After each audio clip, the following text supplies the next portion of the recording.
Il va arriver. Non, non, non, non. Voilà. Valken Peulato ou Bederer Shrita. C'est-à-dire, ce qu'il dit d'extraordinaire, c'est que la volonté, son action sur la personne, c'est Bederer Shrita. C'est-à-dire qu'elle prend possession de nous. La volonté nous prend possession de l'être. Alors pourquoi c'est important? Les Peulat Amochin, Beamidot, la Nigam, la Sot. La Sot Baem Abitul, ou Beprinat Kiruv. ולכן תלוי במעלת המוחין ואופן התגלותם. Il explique que l'intellect, par contre, sa manière, c'est pas d'obliger. C'est-à-dire quand on a dit Endavar Omel Ifnei Ratson, c'est que le Ratson, il oblige. Il oblige à un tel degré que il oblige à des niveaux qu'on ne pourrait pas atteindre sans la volonté. Vous voyez? C'est-à-dire qu'il nous fait faire des choses qu'on ne penserait pas pouvoir faire.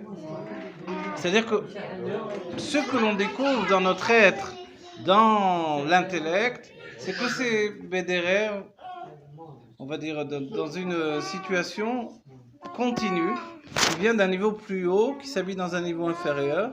Et comme ce niveau, l'intellect est plus élevé que les sentiments dans la source, alors, du coup, les sentiments se soumettent à l'intellect. Et en fait, c'est tout, même, on va dire, même le derrière de Chabad, de l'Almorazaken, où on dit assez souvent, Sechel Cholet à la lèvre, l'intellect a une emprise sur le cœur, c'est qu'il nous dit si je vais avec mes sentiments naturels, un jour je serai bien et un jour je serai mal. Un jour c'est formidable, je suis quelqu'un de formidable, et un jour j'en ai ras-le-bol, j'envoie tout le monde promener. Mais, c'est merveilleux, on va dire, il y a de la fraîcheur, ok.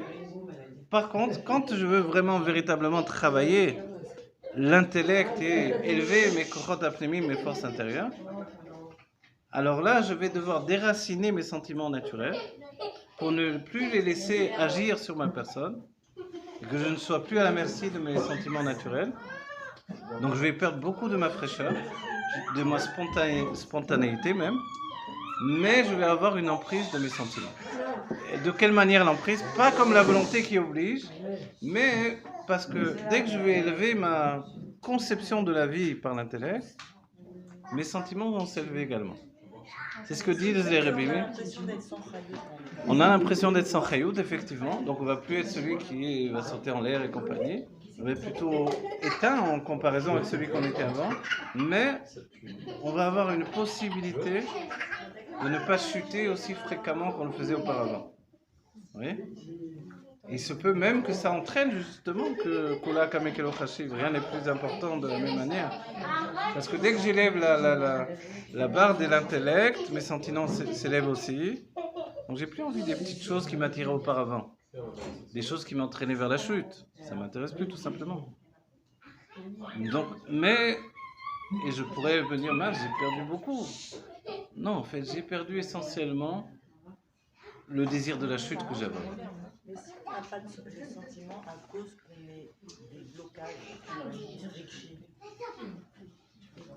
c'est parce qu'on fait un travail intellectuel. Non, on va dire que si on ne fait pas suffisamment un travail intellectuel et pas assez fréquemment, alors on a une sorte de régression dans les sentiments. Vous voyez? On ne peut pas savoir d'où ça vient. Alors, voilà, c'est pour ça que la Shita, l'idée de l'Admorazaken, la structure qu'il nous donne, c'est de sans arrêt monter le niveau de l'étude sans arrêt. On a souvent, moi je me rappelle quand j'étais avec les kabbalistes, ils me disaient mais c'est trop compliqué tout ça. Qui est-ce qui est à ce niveau-là de la Chassidut Rabbah? Les kabbalistes me disaient ça. Alors quand vous parlez des autres, alors ouais. Mais en fait, c'est ça l'Admorazaken qui nous dit. Prends quelque chose qui est tellement élevé que tu vas être obligé de t'élever tout le temps. Encore et encore et encore. Et finalement, tu te rends compte que tout ce qui pour toi avait de l'importance s'est détaché de ta personne. Et du coup, tes sentiments, doucement, ils se sont détachés. En fait, le miracle de l'Admorazaken, c'est d'avoir structuré, c'est comme, un peu comme dans les ordinateurs, rajouter un autre disque dur externe. On n'a pas le moire, le cerveau d'un tzaddik, alors il nous a fait un branchement avec un moire, un cerveau qui est capable, alors que nous avons qu'une âme intellectuelle, dans le dévoilement au quotidien, cette âme intellectuelle est capable d'appréhender, d'avoir une perception d'un sechel éloquim, d'une pensée divine, alors qu'on n'est pas structuré comme ça. Et ça, c'est le miracle de la Chassidut Rabbah, que tous les chassidim, les élèves du Maguid de Mezrich, pensaient que c'était impossible. Ils ont fait la guerre à l'Admor Hazaken jusqu'à ce qu'ils dévoilent que non, il avait reçu du Maguid et de la Baal Shem Tov, qui sont venus physiquement le voir pour lui dire de dévoiler la Chassidut Rabbah, qui est vraiment un chidouche, alors que le dévoilement de la Chassidut, c'était pas un chidouche, parce qu'elle existait toujours, mais le dévoilement de l'intellect pour tout le monde, pour chacun d'entre nous, au niveau où l'Admor Hazaken l'a mis, ça c'est un chidouche. C'est-à-dire qu'un bonhomme comme moi, je sais pas, qui écrit des livres, qui est un peintre, machin, ait accès à des livres comme ça, comme le Taf Reshen B du Rabbi Rachab, c'est une révolution humaine qui n'a pas existé avant. Dans un siècle précédent, ou dans une époque avant l'Admor Hazaken, il aurait fallu être un tzaddik, il n'y avait pas le choix. Donc, c'est-à-dire n'avoir aucun attrait pour les plaisirs du monde. Vous voyez? Donc alors, dans notre génération, comment on pourrait accéder à ça? En fait, c'est ça le miracle. Et c'est pour ça que les rabbins ont pris sur eux d'aller en prison, d'avoir des maladies, des choses terribles, pour nous ouvrir la porte. Donc à nous de nous engager dans le chemin qui nous a été donné. Et ce qui dit, en fait, c'est que la différence entre la volonté et l'intellect, c'est la structure intérieure ou la structure qui dépasse l'intérieur. La volonté nous saisit tout entier et nous oblige à faire ce qu'elle veut. Mais l'intellect, lui, il se dévoile son élévation et les sentiments sont attirés. Et ça, c'est merveilleux. C'est-à-dire que quand l'Admor Hamsaï va le dire même pour une âme assez basse, il dit, s'il y a une âme basse, qui n'est pas très élevée, et elle est habituée qu'au plaisir matériel, il se peut qu'en entendant des paroles extrêmement élevées, tout à coup, elle est attirée. Ça ne va pas durer des années, ça ne va pas durer même peut-être des heures. Mais il y a un moment où elle est comme entraînée vers l'élévation. Parce que en elle, ça élocoute, le divin qui est en elle, tout à coup il est en éveil. Et s'il y a une trace de cet éveil-là, ça peut porter la personne jusqu'au prochain éveil.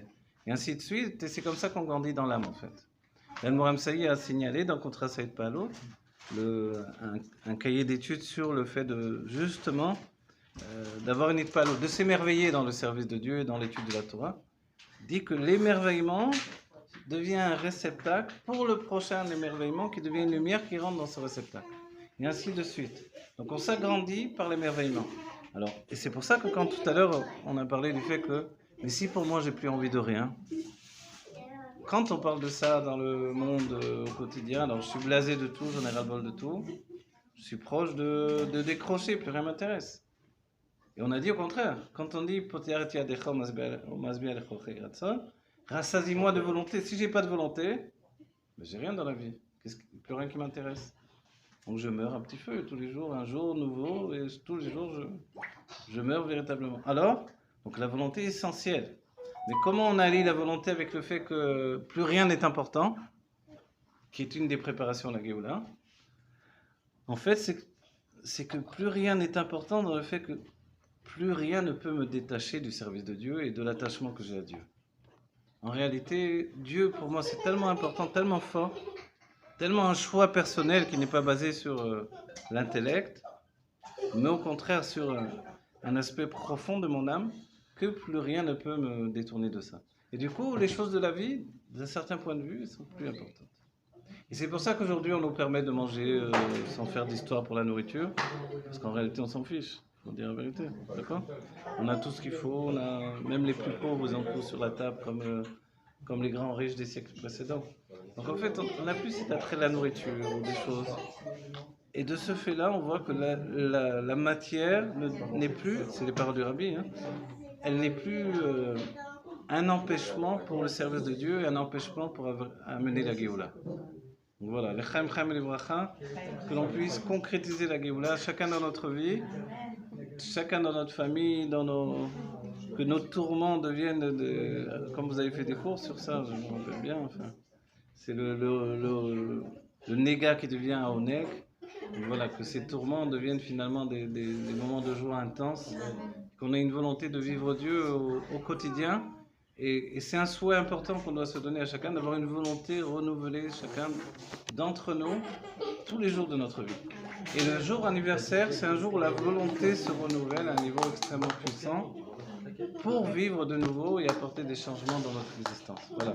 Grand Lechaim, Mazal Tov, Yechi Adonai, Numanu Rabbeinu, Melech Moshe Rabbeinu.